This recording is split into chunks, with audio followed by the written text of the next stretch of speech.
Hey everyone, for this post methodology analysis, I've decided to stick with my Professional Skaters Association community.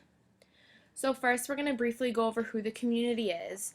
They're made up of coaches, skaters, judges, choreographers, sports psychologists, buyers and sellers of skates, gloves, guards, dresses, anything skating related, and retired individuals who wish to stay involved in the figure skating community. Normally, you begin this process around the age of 17.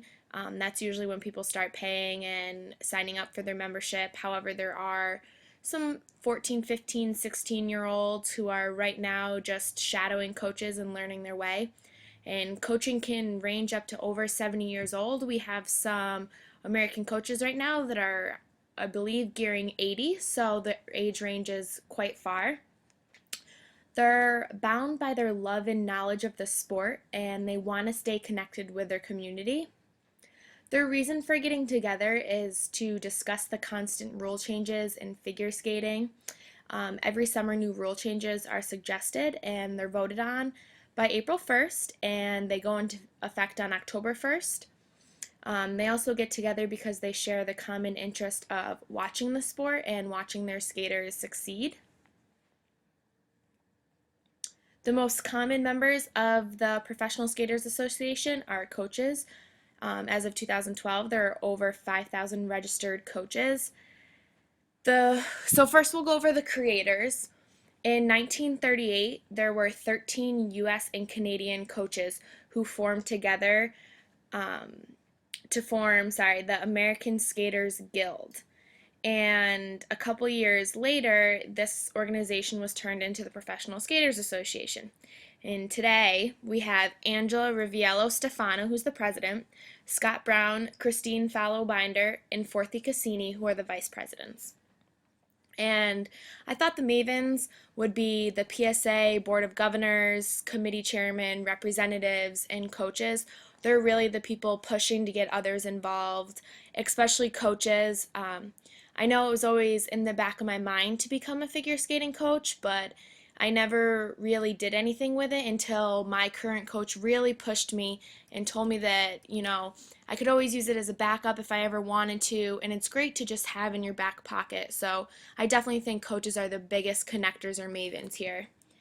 And then critics, I said, would be the coaches who consider themselves part of the organization, but don't pay their dues or their membership, and they don't take their test. In 2012, over 1,000 coaches were caught without a membership, and that was through background checks before competitions and tests. And if you're caught without a membership and you're trying to put a skater on the ice, both you and your skater will be removed from the competition. So unfortunately, you're also affecting the skater, not just yourself. So what they talk about, this is a little similar to what I said when I first discussed this community, and they talk about rule changes, their skaters and their progression in their skating, taking tests, especially right now, gearing up for the Olympics, and this weekend is actually World Championships, so that's a huge talk in the skating world. Accreditation tests for the coaches. We have a series of tests we have to take in order to put our skaters on the ice. The different seminars that are held throughout the year and over the summer. Voting for awards like the Lifetime Achievement Awards. Upcoming competitions, membership and insurance, which we all must have to put skaters on the ice. And then the platforms. So they mainly talk on Facebook and Twitter as far as social media goes. Sorry, my computer keeps going light. So they usually talk on Facebook and Twitter as far as social media platforms go. There are a few blogs out there, but not too many where this is talked about on a regular basis. Outside of social media, the registered members, get a monthly magazine, and everyone has access to skatepsa.com, which is our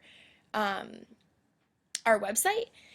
If you have a membership, you are assigned a login name and password, and in that case, you also have behind the scene access to different information, all your test information, your membership information, all of that. And we also talk at annual conferences. The biggest ones are held throughout the summer, and at these conferences, we're discussing pretty much everything that I said that we talked about before, and we also have seminars on ice so that the coaches can benefit as well. So, as far as the point of view goes, I said that we want to promote the purchase of membership. We want to inform the community of the rule changes because, like I said, that occurs every year. Some rule changes can be as small as changing a step sequence from a straight line step to a circular step, and changes can be as big as having an entire test be remade up of different elements, and that happens on pretty good basis, so it's hard to keep up with that.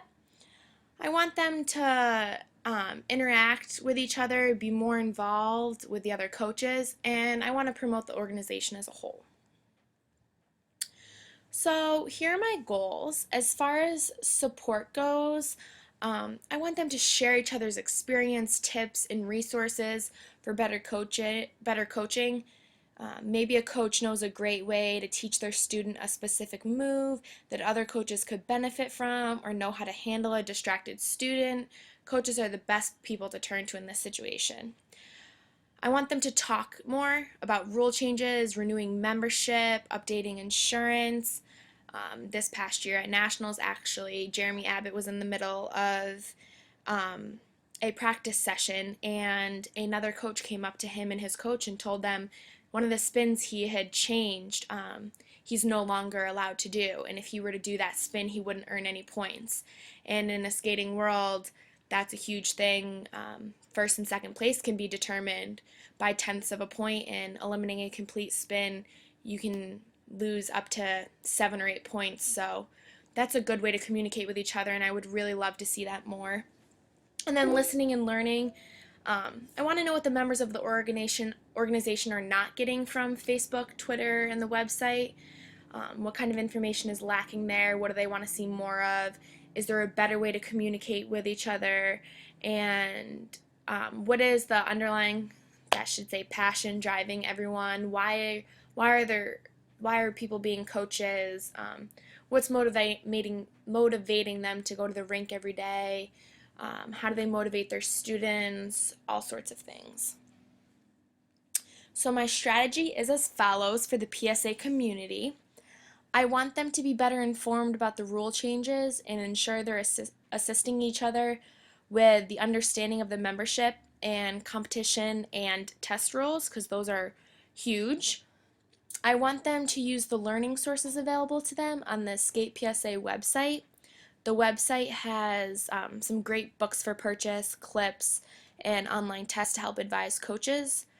There were also a few new phone applications that went out within the last few months that have a list of the rules, and you can view new moves being done in case you need a reminder on how to do something, or you want to show your student and you know that you can show a video better than you can actually do the move yourself.